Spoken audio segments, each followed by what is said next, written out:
You're listening to the Cyberwire Network, powered by N2K.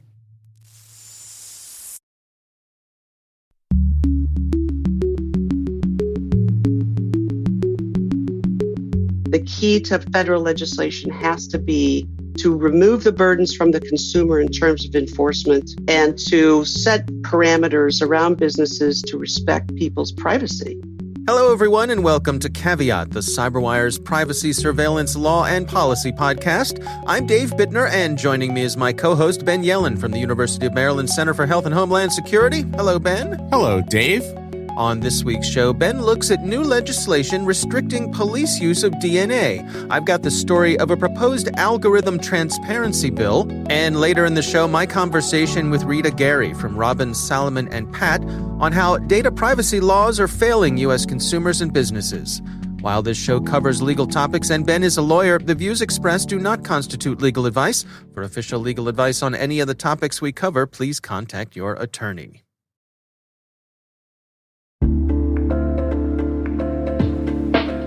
And now, a word from our sponsor, SpyCloud, the cybercrime analytics leader. SpyCloud disrupts cybercrime by telling you what criminals know about your business and your customers, so you can take action to prevent ransomware, session hijacking, account takeover, and online fraud. SpyCloud constantly recaptures and analyzes new data from the criminal underground, including credentials, session cookies, and PII siphoned from malware-infected devices. With knowledge of the specific exposed data criminals have in hand from InfoStealer malware on managed and unmanaged devices, security teams can respond with a more efficient and effective process called post-infection remediation that fits seamlessly into existing incident response frameworks. Get SpyCloud's post-infection remediation guide outlining the 7 steps for preventing a malware infection from becoming a full-blown ransomware incident. Visit spycloud.com/cyberwire. That's spycloud.com/cyberwire.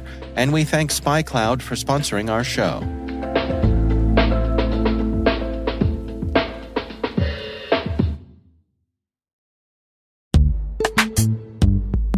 This episode is brought to you by Palo Alto Networks, the leader in cybersecurity.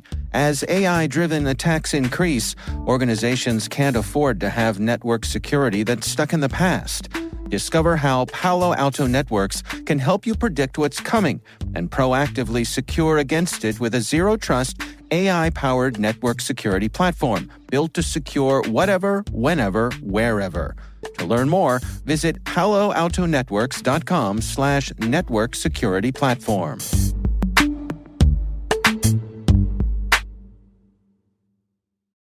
All right, Ben, let's jump into some stories this week. Why don't you start things off for us? So this is an issue we've discussed a few times in the past. It's the law enforcement use of DNA genealogy. And there are a couple of new state laws that have been enacted in the past few weeks relating to this issue. One of them here in our home state of Maryland. So my article comes from the New York Times. 2 new laws restrict police use of DNA search method. The other state is Montana, which I think is notable because we kind of have 2 ideologically opposite states enacting pretty similar laws here. Yeah, interesting. Yeah, so what will these laws do? In the case of both Maryland and Montana, a court will have to sign off on law enforcement using this DNA database, putting these thousands of DNA markers from a crime scene into one of these genealogy websites to try and find a hit. That is going to require court approval starting on October 1st here in Maryland and then in the near future in Montana. The Maryland bill goes a little bit further and has a couple of other interesting provisions. One of them is that the state and its law enforcement agencies can only use genealogy companies that properly warn their consumers that law enforcement may use this data as part of criminal investigations. So a couple of these companies, really like the high-profile ones, 23andMe and Ancestry, they have the largest databases, and their company policy is to require a search warrant, some sort of judicial authorization before granting access to their databases. But some of the smaller companies, they mentioned GED Match and Family Tree DNA here, they are happy to cooperate with law enforcement. They routinely cooperate with law enforcement And well, the customer does have the choice as to whether, there's a little box to check as to whether you're willing to allow law enforcement access to the data that you share. The default is that they are able to share that data. And the fine print that these companies use isn't really clear enough to your average consumer that that is their intention. So it's possible that these two companies could just stop doing business in the state of Maryland because of the burdens of this regulation. Yeah, one of the things that strikes me in this article is that it addresses this notion of deceptive stories that law enforcement can use to get someone to submit DNA evidence.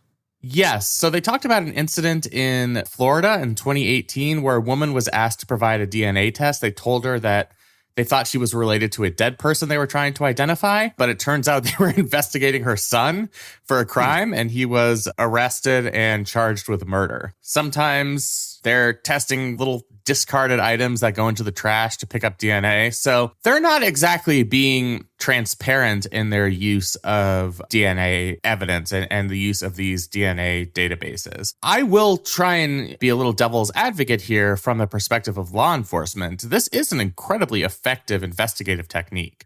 There was the serial killer in my native state of California who was unidentified for something like 40 years, committed a series of gruesome murders in the 1970s, was dubbed the Golden State Killer. They uploaded some DNA from the crime scene into some of these databases, found some distant cousins, and tracked down an individual who was subsequently arrested and charged. So this is, something that potentially in many circumstances is going to be very helpful to law enforcement in catching, some of the worst bad guys out there. But it is intrusive. And I think one of the reasons it's particularly intrusive is the people who submit the data to these companies who innocently want to learn more about their ancestry have no idea that they're aiding in potential criminal investigations of their own relatives. And that just kind of feels wrong. Yeah. It is a funny thing. I mean, imagine if I could take your fingerprints and somehow your fingerprints indicated your relationship to other family members, because that's basically what happens with DNA. You can connect the dots, connect that web of genetic information. Yeah. And, in the Golden State Killer's case, you have a very limited strand of DNA from a crime scene 40 years ago. You upload it to the database, and a lot of people have used these databases. There's a lot of data in there, largely because many people are interested in their own genealogy, family history. I don't begrudge them. I'm interested in mine. Although I have to say I'd probably use one of the companies that would require a warrant from law enforcement. But there's a lot of data in there, and you can draw a lot of different connections. Even if it's not a close relative who has submitted their data, the odds are that second and third cousins have data in this database of any alleged killer or criminal in the United States. So, it's much more expansive than the national database they talk about here, CODIS, which is just much more limited. That is a national database of DNA, but it only collects the DNA from known arrested criminals or from crime scenes. So it doesn't have kind of the robust, broad data that you get from these genealogy sites. This law enforcement technique certainly comes with privacy concerns. The Maryland effort was actually spearheaded by a professor at the University of Maryland School of Law, my institution. And this is an issue that this professor, Natalie Lamb, has focused on for a long time. This legislation had been introduced in the past. Finally, it received a vote this year, and the governor allowed it to go into law without his signature. So it might create some complications for law enforcement agencies in Maryland. It does remove a potential investigative tool, but I think it's all about balancing what you get from the use of those databases versus those alleged privacy invasions. Yeah, and that was my next question for you is from a practical point of view, what do you think this does? Is this a speed bump in law enforcement's, journey to try to get this DNA evidence? Is it a little bit of oversight? What does it really mean? So it's kind of all of the above. There is this layer of oversight when you're requiring a court order. It means that law enforcement itself, without, obtaining any sort of court approval, can't just go into these databases and start drawing connections to alleged criminals. And so that's a major inhibition on law enforcement. It might slow down some investigative work. It's not that hard to obtain judicial authorization if you already have enough evidence. Where it's useful for law enforcement is when they're working on a hunch, maybe not enough evidence to even get a court order. But if you plug it into one of these large DNA databases, you might get lucky and get a hit. The other provision that I think is going to be an inhibition on law enforcement is they are requiring that the only people who conduct these searches be trained genealogists. Genealogists working on these cases must be professionally certified by 2024.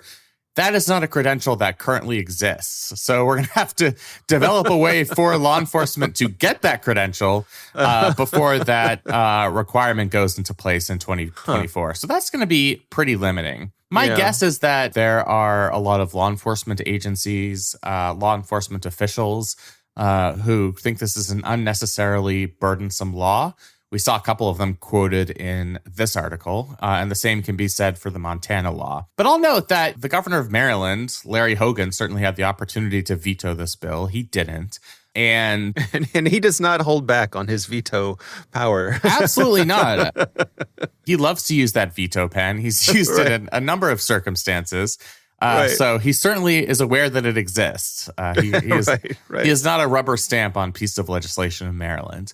Yeah. And I'm guessing that this was a comprehensive effort going back a couple of years. The legislature has held hearings with privacy experts, law enforcement agents, and they came up with what I think is a pretty equitable agreement, one that really balances the need to protect the privacy of the people who use these services versus keeping this tool available to law enforcement when they need it.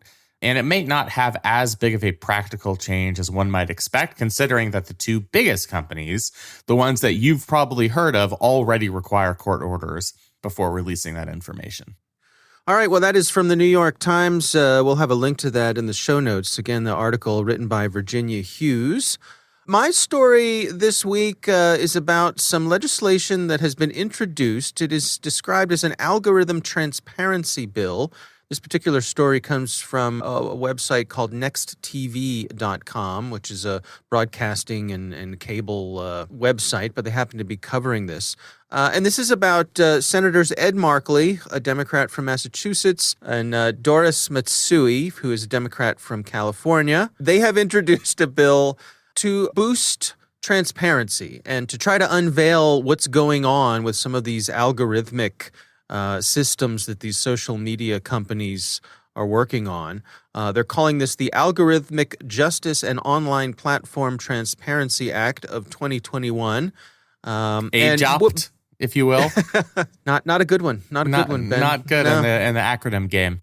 And they say that it's going to help prevent algorithms from excluding certain people from seeing online advertising, racial minorities for seeing housing ads, for example, or people of genders seeing job ads.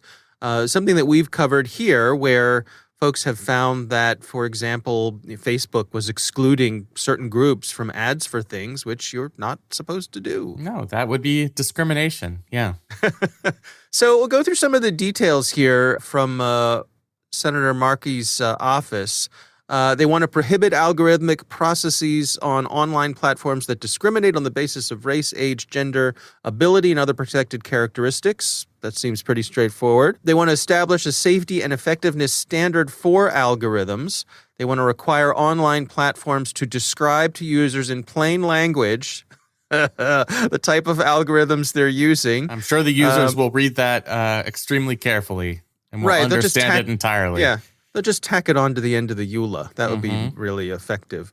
They want to require online platforms to maintain detailed records describing the process. This part I thought was interesting. They need to make it available for review by the Federal Trade Commission. That's actually interesting. This is like the Dave Bittner proposal to have an FDA for algorithms. Right. Where in order for an algorithm to be approved for use, in the United States, it has to go in front of some sort of federal agency. So I don't think it would be quite as strong as the ideal Bittner proposal. Well, how could it be? How could it be? Yeah, I mean, we can't live up to your namesake proposal here. Yes. But it would task the FTC with ensuring that these algorithms comply with privacy and de-identification standards. And that's a big deal. So it would require a layer of oversight on these companies. Yeah. It'll require them to publish an annual public report detailing their content moderation practices, and it'll create an interagency task force with folks from the FTC, from the Department of Ed, from Housing and Urban Development, Commerce, Justice, and they will all investigate the discriminatory algorithmic processes employed in sectors across the economy. So there's something for everyone here, Ben. Yeah, one thing that stuck out to me is this fifth provision requiring online platforms to publish annual public reports detailing their content moderation practices.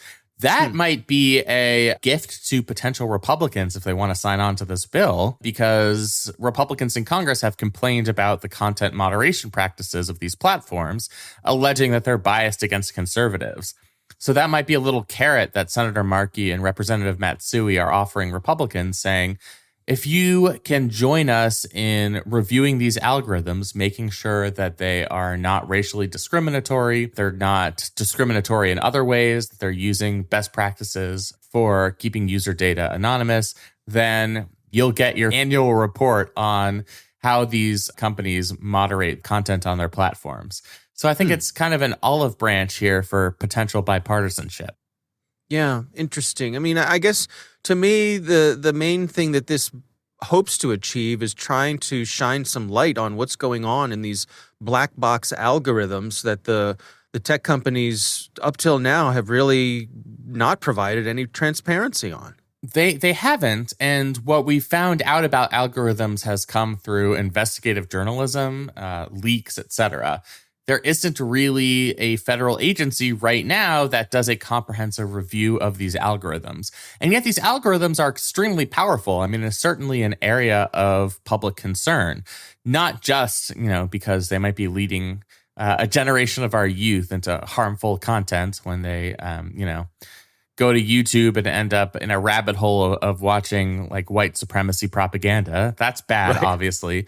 Right. But also, it could potentially violate federal law if it is discriminatory, violating civil rights statutes. If Facebook's algorithm is preventing them from showing house listings to certain racial minorities, that is a form of illicit discrimination. And that's something that Congress has given itself the power to ameliorate. So I think that level of transparency is extremely important. We don't have it now. I think every reasonable person would agree that because these algorithms have become so important, not just, in the online world, but in terms of like the information that people are getting. Most people get their news from Facebook. That shapes our worldviews. So these algorithms are extremely important as a public policy matter. So I think this effort at transparency is overdue.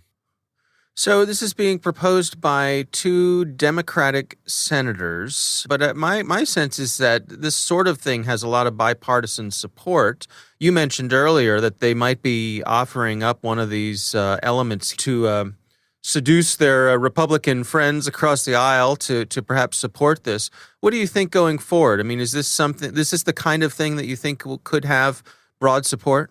The devil is always in the details, and everybody in this type of bill can find one thing that they find objectionable, and that can kill the whole thing. You know about my skepticism on whether Congress can pass anything. Right. Not unfounded skepticism. It's evidence-based skepticism. It is right? Evidence-based skepticism, yeah. I'm not pulling it out of thin air. And with a packed legislative agenda, are they going to have time in this legislative session to consider a bill like this? It might get a committee hearing or two. I wouldn't foresee it passing in the immediate future. This, like a couple of other pieces of legislation we've discussed, is sort of laying out policy principles as a basis for discussion that might lead to some sort of future regulation. But I think this is the opening bid from Senator Markey and Representative Matsui on, we have this problem, we have to address it somehow. Here's our proposal as to how we would address it. And let's use this as a jumping off point to hold some committee hearings, get some ideas.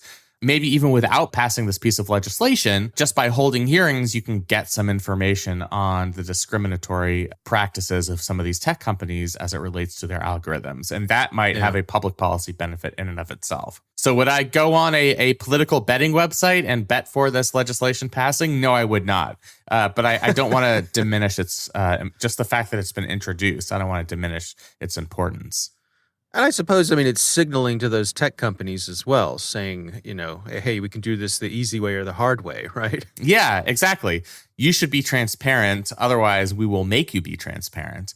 Yeah. And that kind of tactic works. Facebook has been open and willing to offer more transparency into its own use of algorithms, probably because they understand this pressure coming from public policymakers, both at the state and federal level. And, I think we could see that with other companies as well, that they might be willing to play ball if this sword is being hung over their head.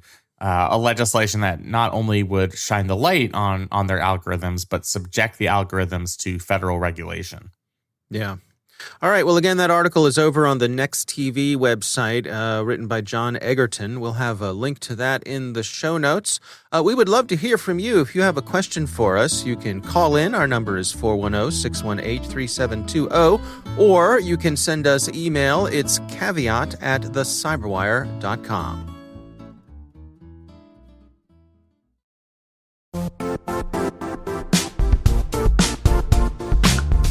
Now, a word from our sponsor, the Johns Hopkins University Information Security Institute, currently seeking qualified applicants for its innovative Master of Science in Security Informatics degree program. Study alongside world-class interdisciplinary experts and gain unparalleled educational, research, and professional experience in information security and assurance. Interested U.S. citizens should consider the National Science Foundation's CyberCore Scholarship for Service program, which covers tuition and a $6,000 annual professional development allowance, as well as providing a $37,000 additional annual stipend. Apply for the scholarship and the fall semester by March 1st. Learn more at cs.jhu.edu/MSSI.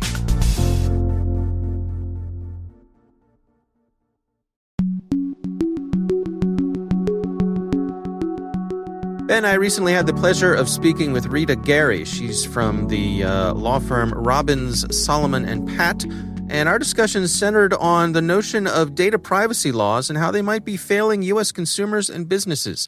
Here's my conversation with Rita Garry. Currently, I think that we're on the precipice of finally getting congressional consolidation around the idea that consumers alone can't be burdened with all the enforcement of their privacy rights on the legislative side. And on the consumer side, I think we're seeing an awakening with an understanding of the importance of their personal information protection. And the difficulty is matching the two in a way that makes sense for a digital society and economy. Yeah, right now we have sort of this patchwork of legislation on a state-by-state level. And I suppose there's been the notion that, larger states like California could lead the way and sort of, set the standard. How has that played out so far? Are we seeing that happen? And is that an effective way to go at things? We're seeing it happen, that's for sure, but it's taken its time. Virginia is the only other state that has actually enacted data protection around personal information privacy. However, they diverged significantly from California away from the crucial pieces, which is the private right of action. So what we're seeing is a whole slew of states attempting to introduce bills or introducing bills, but not necessarily passing them because they can't seem to get over the push-pull between wanting to protect consumer privacy, but at the same time not wanting to unduly burden businesses and expose them to risk for litigation. So what I think we'll see in the end here is as we grow into finding a compromise in Congress, which I predicted would happen several years ago, but is now just beginning to take shape. And we've already got 5 pieces of federal legislation that have been pushed out, but none enacted yet. But there's a growing consensus that the key to federal legislation has to be to remove the burdens from the consumer in terms of enforcement and to set parameters around businesses to respect people's privacy and use it within the context in which it's given. Can you unpack that notion of the private right of privacy for us? I mean, why does that matter? How does it affect consumers directly? And what are the alternatives that they're faced with not having that? The private right of action is associated with individuals having the right to seek redress in the courts of laws for violations, be they statutory or be they related to actual harm that's caused by a company misusing their personal information. And it is part and parcel because we're talking about a privacy right, and there's lots of historical precedent for, it's my right, so I should be able to enforce it. The flip side of this is avoiding the private right of action, which is a big piece in the bucket here, is that you've pushed now enforcement onto state attorneys general's offices, which may or may not have the appropriate resources to pursue these things. So the burden is on me and you as consumers sharing our personal information to protect our personal information. But the complexity of that shouldn't depend on what state you live in, because a digital economy, it doesn't respect state boundaries. And why should the rights of a California citizen be different than the rights of somebody else in a different state? So the alternative is you have class action lawsuits, which don't necessarily provide the consumer with the type of protections that we're looking for, but rather fines against companies that are sort of ganged up on, if you will, to, enforce groups of rights. So I'm moving in the direction of hoping that Congress will actually tackle the hard pieces to this, which is the private right of action, which I think there should be a private right of action because it is it's logical, it's our right. But I think that our rights to enforce those things have to be balanced against the burdens that are placed on businesses. So hopefully we move that big piece, that big rock into the bucket. The other big rock that they have to tackle is preemption. And the concept there is that should the federal law preempt state laws? And this is controversial because we consider state legislatures as sort of the innovators of democracy, and yet it's so difficult to try to advise a company, which I'm trying to do every day. How do you comply with potentially what could be 50 states' different legislation around data protection for consumer personal information? And it's very, very difficult. I hope that Congress will tackle those, and I think they're beginning to coalesce around some of these ideas.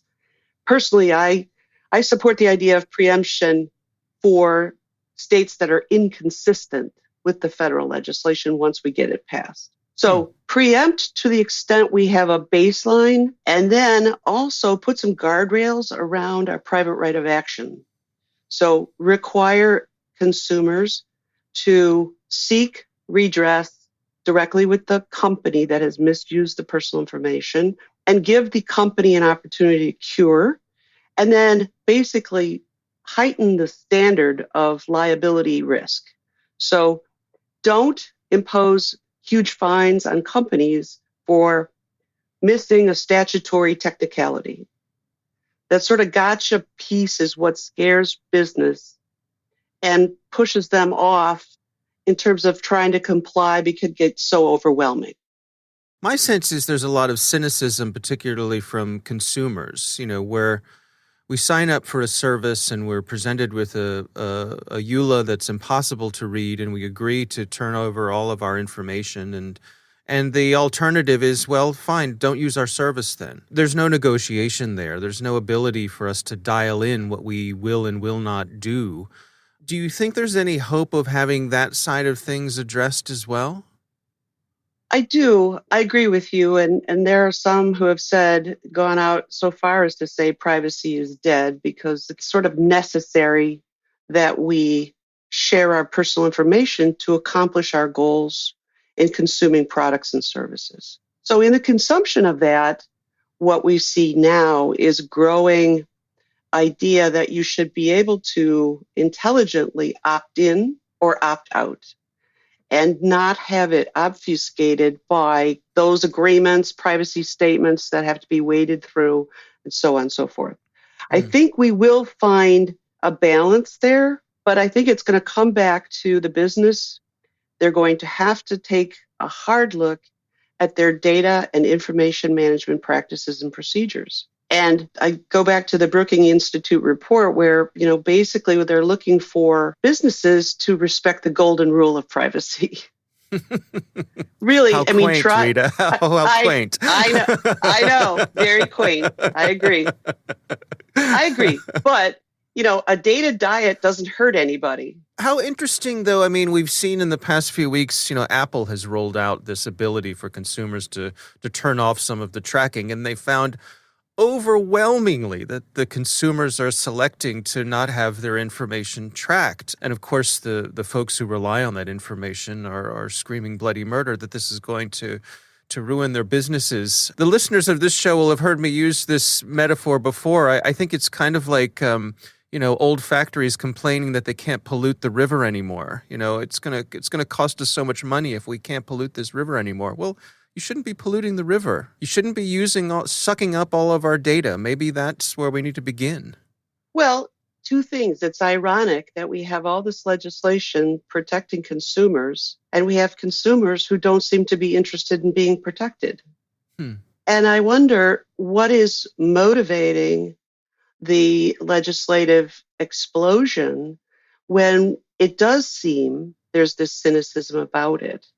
And I think that it's got to be an awakening on our part as consumers to understand how important it is that we try to exercise some control over our own personal information. In Europe, of course, it seems as though that was more ingrained in culture and society than it is here. But at the same token, we've been talking about privacy in the United States since the 1890s. So we respect the fact that there exists a concept of privacy, but how do we make it work in a 21st century digital economy? So I think we're seeing that grow. I don't know about you, but I've become way more conscious of privacy statements on websites, and companies that don't have them, I am declined to engage with them digitally. And I think that's because if they don't bother to take the time to set forth what they're going to be doing with my information, then I'm really not interested necessarily in doing business with them. Mm-hmm. So it may even be a competitive advantage for companies to be able to promote the fact that they're respecting privacy. I think so. I think it's critical that we trust the companies that we do business. And trust is built on, in this case, the concept of using my personal information within the context of the transaction we're working on. The problem I think that us consumers feel most is that sort of behavioral advertising and the tracking and the sort of behind the scenes use of our personal information that we are not aware of.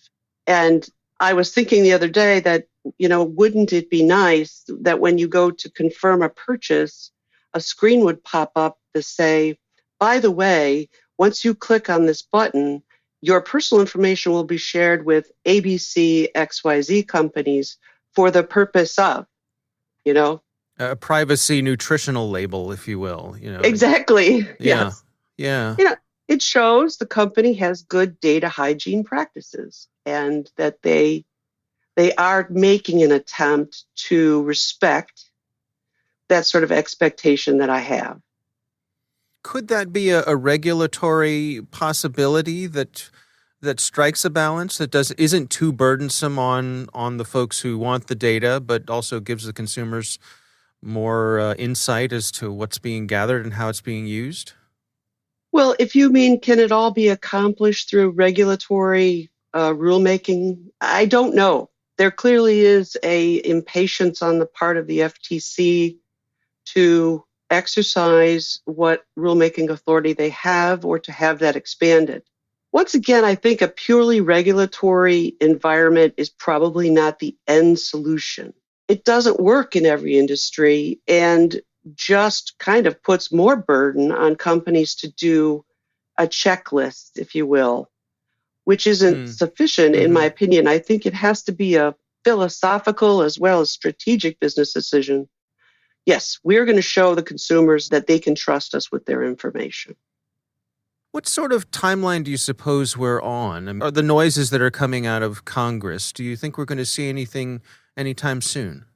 I think that their plan is to have something in place by 2022. Since we've gotten now at least 6 different pieces of federal legislation that have been proposed, there's growing consensus around what we need to accomplish here. And I again refer to the Brookings Institute report in June 2020, where they offer some really practical solutions to the private right of action solution, the preemption issue, and also just sort of putting the burden on businesses to realize that it is not the wild, wild west when it comes to consumer personal information, that they have to create some sort of business-wise or strategic decision about how they're going to handle it. So I do think we will, finally. I mean, I was saying that in 2017. I got fooled in 18 and 19, and 2020 has been a busy year for other things. So here's hoping, right? Here's hoping. And I know that the big tech and the big industry players are pushing hard for a federal non-patchwork arrangement for compliance purposes, which makes sense to me. But it also has to not be purely driven by industry interests. This kind of regulatory model is not, in my opinion, well left to the market to decide. Because we've seen it already over the past, 10 years or so, the growing volume of personal information and the essential unfettered use of it. And I don't see any real self-regulatory initiatives being put forth that are respectful of your and my personal information use. Regardless of what the states do or not do, and regardless of what Congress does or not does, I think businesses all need to be awakening themselves to data management and information security as a business practice. And it doesn't have to be overwhelming, in my opinion. I think that you can take it apart and tackle it piece by piece and begin to get a hold. Where does my data come from? How does it get to me? Who do I share it with? For what reasons? And begin to really think about that, and then also think about how are we using it and when can I get rid of it? To actually put myself on a data diet and look at data hygiene and try to tackle it, because it's going to come around the corner one way or the other.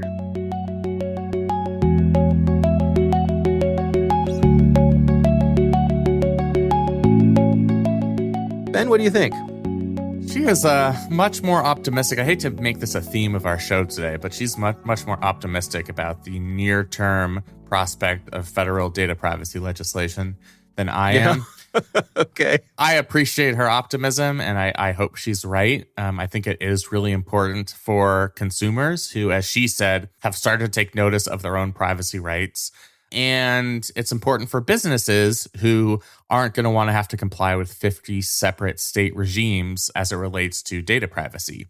Right. As she mentioned, so far we have 2 states, California and Virginia, with pretty divergent pieces of legislation in this area. And I think the amount of state legislative action is just going to grow in the coming years. But I have to say, I have my strong doubts that the federal government would pass a bill giving consumers the private right of action against these tech companies. Everyone will say they dislike these tech companies, people of all ideological stripes, but let's just say they have pretty powerful lobbyists, and the last thing they want is to grant a federal right of action on the part of users for data privacy violations. So I'm glad that she's hopeful, and I hope that she's right. Yeah, I really enjoyed the conversation with her. I say it often, though. Well, one of my favorite things about being able to do shows like this one is I get to talk to really interesting, smart people about interesting topics, and she was surely one of those. So, for sure, yeah. We appreciate Rita Garry for taking the time for us and sharing her thoughts with all of you. That is our show. We want to thank all of you for listening. The Caveat podcast is proudly produced in Maryland at the startup studios of Data Tribe, where they're co-building the next generation of cybersecurity teams and technologies. Our senior producer is Jennifer Iben. Our executive editor is Peter Kilpie. I'm Dave Bittner. And I'm Ben Yellen. Thanks for listening.